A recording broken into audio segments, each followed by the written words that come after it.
আজ খুলনা আর্ট একাডেমিতে আমি এমন একজন ব্যক্তির আগমন ঘটেছে যে আমার পিতার সমতুল্য একজন ব্যক্তি। আমি একজন শিল্প সাধক মানুষ, শিল্প চর্চা নিজে ছোটবেলা থেকেই করি এবং শিল্প চর্চা করতে পছন্দ করি। যতটা দিন ভালো বেঁচে থাকবো শিল্প চর্চা করব। তো আজকে যে এখানে এসেছে খুলনা আর্ট একাডেমিতে, আমি অত্যন্ত আনন্দিত, গর্বিত যে আমার মতো ছোট্ট একটা প্রতিষ্ঠানে ভারত থেকে এসেছেন স্যার পূর্ণেন্দু বিকাশ মণ্ডল। আমি তার আগমনে আমি প্রতিষ্ঠানের পক্ষ থেকে, খুলনা আর্ট একাডেমির পক্ষ থেকে ছোট্ট একটা ক্ষুদ্র স্মৃতিস্বরূপ আমি একটি উপহার দিলাম।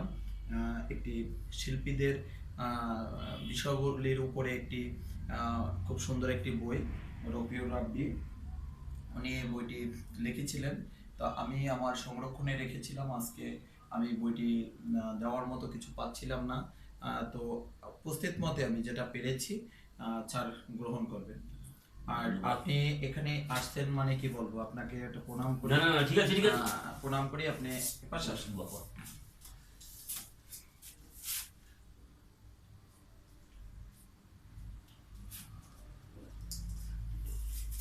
বাংলাদেশে আপনার ঘুরে কেমন লাগছে? দেখো, বাংলাদেশ তো আমার অন্তরের জায়গা না, আমার মায়ের পরিচয়পত্র।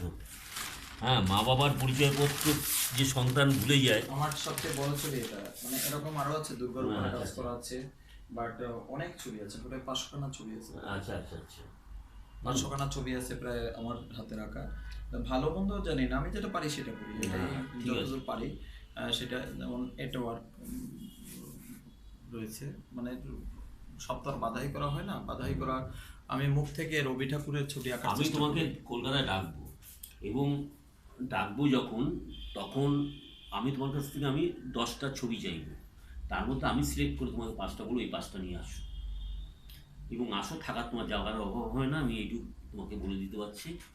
কারণ বাইরের থেকে যেসব শিল্পীরা আসে তারা আমার বাড়িতেই থাকে। হ্যাঁ, হয়তো আমি আহামরি খাওয়াতে পারি না, কিন্তু আন্তরিকতাটা আসছে।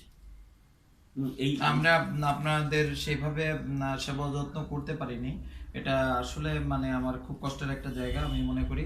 বাট আপনাদের যে সম্মান দেওয়া উচিত সেটা সেভাবে আমরা আমাদের মতো আমি মনে করি বাংলাদেশ একটা ছোট্ট একটা জায়গা। কারণ আমি ভারতে ভেলুর পর্যন্ত আমি ঘুরেছি, বিভিন্ন জায়গায় গিয়েছি, তাতে আমার যতটুকু এদিকে আরো স্পেস আছে, বুঝছেন, এদিকে আরো রুম আছে, এবং এটি আমার ক্লাসরুম বাচ্চাদের।